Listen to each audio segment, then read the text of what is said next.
Perkenalkan, kami dari kelompok 3, Ananda Sonia Azhari, Dewi Riana Latifah, Dia Farah Saura, dan Naswa Saida Wulandari akan membahas tentang disintegrasi bangsa. Pembahasan yang pertama kita akan membahas mengenai pengertiannya. Pengertian dari disintegrasi bangsa adalah sebuah keadaan di mana tidak bersatu padu dan menghilangnya keutuhan atau persatuan suatu bangsa yang akan menyebabkan perpecahan.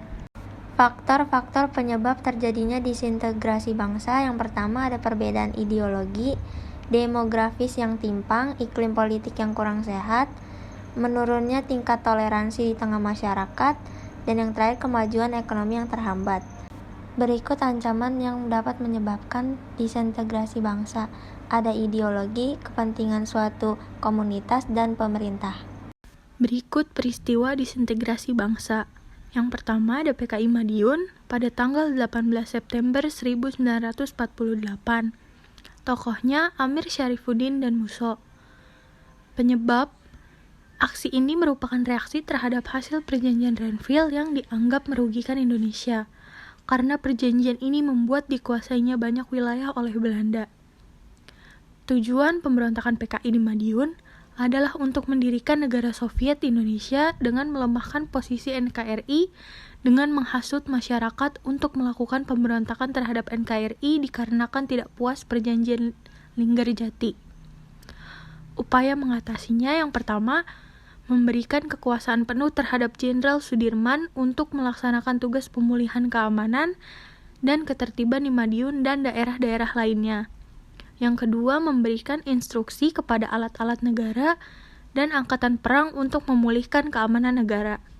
Selanjutnya ada Darul Islam atau Tentara Islam Indonesia (DITII). Yang pertama terjadi di Jawa Barat. Tokohnya itu ada Sekar Maji Marijan Kartosuwirjo. Penyebabnya terjadinya pemberontakan DITII di Jawa Barat ini dilandasi ketidakpuasan dari Kartosuwirjo terhadap kemerdekaan Republik Indonesia. Waktu itu, kemerdekaan RI dibayang-bayangi kehadiran Belanda yang masih ingin berkuasa atas Indonesia. Tujuan utama pemberontakan Darul Islam atau Tentara Islam Indonesia (DITII) adalah mendirikan negara dengan dasar syariat Islam di Indonesia. Upaya pemerintahan menumpas pemberontakan DITII di Jawa Barat adalah dengan melancarkan operasi militer tanggal 17 Agustus tahun 1949. Karena usaha ini tidak berhasil, maka dilakukan operasi Baratayuda dengan menggunakan taktik bernama pagar betis. Yang kedua, di Jawa Tengah. Tokohnya itu ada Amir Fattah dan Kiai Sumolangu. Penyebabnya dilatar belakangi dengan adanya penandatanganan perjanjian Renville. Masyarakat Jawa Tengah, khususnya Amir Fattah dan pasukannya, merasa banyak dirugikan dari perjanjian tersebut. Salah satunya terjadi persengketaan di wilayah Pekalongan. Tujuannya hampir sama dengan Darul Islam di Jawa Barat. Negara di bawah pimpinan Amir Fattah ini bertujuan mengatasi pengaruh komunis dan sosialisme yang semakin meluas dan mendirikan negara berdasarkan syariat Islam. Upaya mengatasinya, pemerintah menumpas DITII di Jawa Tengah adalah dengan pemerintah membentuk pasukan Benteng Riders dan melancarkan operasi gerakan benteng negara dan berhasil menumpas pada tahun 1954. C. Aceh. Tokoh Daud Bereh. Penyebab, alasan mendasar yang menjadi latar belakang terjadinya pemberontakan DITII di Aceh, yaitu kekecewaan yang dirasakan oleh para tokoh pimpinan masyarakat di Aceh. Tujuan, pemberontakan DITII bertujuan mengembalikan otonomi Provinsi Aceh yang sebelumnya dihapus dan digabung dengan Provinsi Sumatera Utara. Upaya mengatasinya, 1. Pasukan TNI mengadakan operasi militer untuk menumpas pemberontakan. Dan yang kedua, atas inisiatif Kolonel M. Yasin, pemerintah mengadakan musyawarah kerukunan rakyat Aceh pada tanggal 17-28 Desember 1962. Dengan adanya musyawarah ini, masalah keamanan Aceh dapat dipulihkan. D. Sulawesi Selatan. Tokoh Kahar Muzakar. Penyebab munculnya gerakan DITII tersebut bermula dari Kahar Muzakar menempatkan laskar-laskar rakyat Sulawesi Selatan ke dalam lingkungan APRIS atau Angkatan Perang Republik Indonesia Serikat. Selanjutnya, Kahar Muzakar berkeinginan untuk menjadi pimpinan APRIS di daerah Sulawesi Selatan. Tujuan pemberontakan DITII di Sulawesi Selatan antara lain membentuk negara Islam, memperluas wilayah kekuasaan DITII di wilayah Sulawesi Selatan. Upaya mengatasi 1. Pasukan TNI mengadakan operasi militer untuk menumpas pemberontakan. Kedua, atas inisiatif Kolonel M. Yasin, pemerintah mengadakan musyawarah kerukunan rakyat Aceh pada tanggal 17 sampai 28 Desember 1962. Dengan adanya musyawarah ini, masalah keamanan Aceh dapat dipulihkan. Yang kelima terjadi di Kalimantan Selatan. Tokohnya Ibnu Hajar. Penyebab pemberontakan DITI ini dilatar belakangi oleh kekecewaan pasukan tentara yang harus didemobilisasi atau mendapatkan posisi yang tidak sesuai dengan keinginan mereka. Hal ini menyebabkan perasaan tidak adil bagi para pejuang kemerdekaan. Tujuan DITI ini lebih bertujuan untuk menyalurkan aspirasi rakyat yang dirasakan menjadi nomor 2 oleh pemerintahan Orde Lama. Upaya mengatasi dengan cara pemerintahan RI mengadakan gerakan operasi militer atau GOM yang dikirim ke Kalimantan Selatan untuk menumpas pemberontakan yang terjadi di Kalimantan Selatan tersebut, dan pada tahun 1959 Ibnu Hajar berhasil diringkus dan dijatuhi hukuman mati pada tanggal 22 Maret 1965. Berikut ancaman disintegrasi bangsa berdasarkan kepentingannya. Yang pertama, ada APRA atau Angkatan Perang Ratu Adil pada tanggal 23 Januari tahun 1950. Tokohnya Raymond Westerling.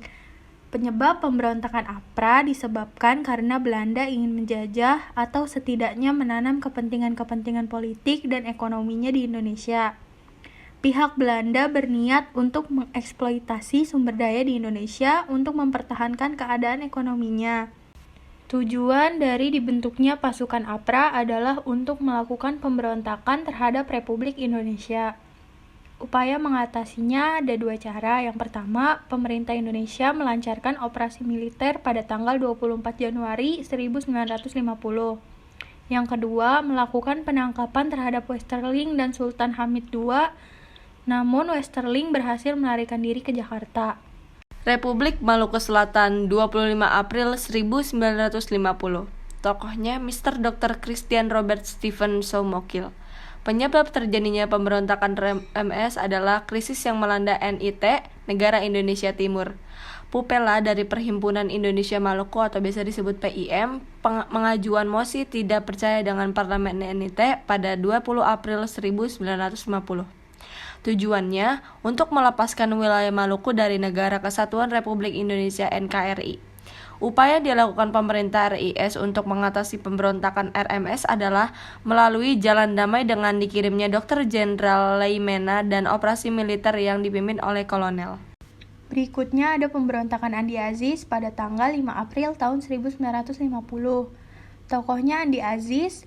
Penyebab Andi Aziz melakukan pemberontakan karena menolak masuknya pasukan APRIS. Andi Aziz ingin mempertahankan keutuhan negara Indonesia Timur. Tujuannya adalah membawa Andi Aziz hingga berani menentang kebijakan pemerintah pusat. Ia ternyata ingin menduduki posisi puncak pemerintahan negara federasi di bidang militer bersama Soumokil sebagai tokoh politik dan Sukowati selaku presidennya. Upaya pemerintah untuk menanggulangi pemberontakan Andi Aziz adalah dengan memberikan ultimatum kepada Andi Aziz untuk melapor ke Jakarta dengan batas waktu 4x24 jam dan juga mengirimkan pasukan ekspedisi di bawah pimpinan Kolonel Kawilarang. Peristiwa selanjutnya pada saat Pemerintah Revolusioner Republik Indonesia PRRI berpesta pada tanggal 15 Februari 1958. Tokohnya yaitu Letnan Kolonel Ahmad Hussein. Penyebab langsung pemberontakan PRRI atau permesta adalah adanya hubungan yang tidak harmonis antara pemerintah pusat dengan pemerintah daerah, terutama di Sumatera dan Sulawesi mengenai masalah otonomi daerah dan perimbangan keuangan antara pusat dan daerah. Tujuannya untuk mendorong pemerintah supaya memperhatikan pembangunan negeri secara menyeluruh. Sebab pada saat itu pemerintah hanya fokus pada pembangunan yang berada di daerah Pulau Jawa. Upaya mengatasinya yang pertama, Presiden Soekarno mempersingkat kunjungan kenegaraan ke luar negeri. Yang kedua, mengirim pasukan untuk melaksanakan operasi militer. Yang ketiga, meminta bantuan asing. Yang keempat, membagi wilayah Sumatera Tengah menjadi 3 provinsi, yaitu Sumatera Barat, Riau, dan Jambi. Terima kasih, mohon maaf bila ada kesalahan. Sekian presentasi dari kami mengenai disintegrasi bangsa.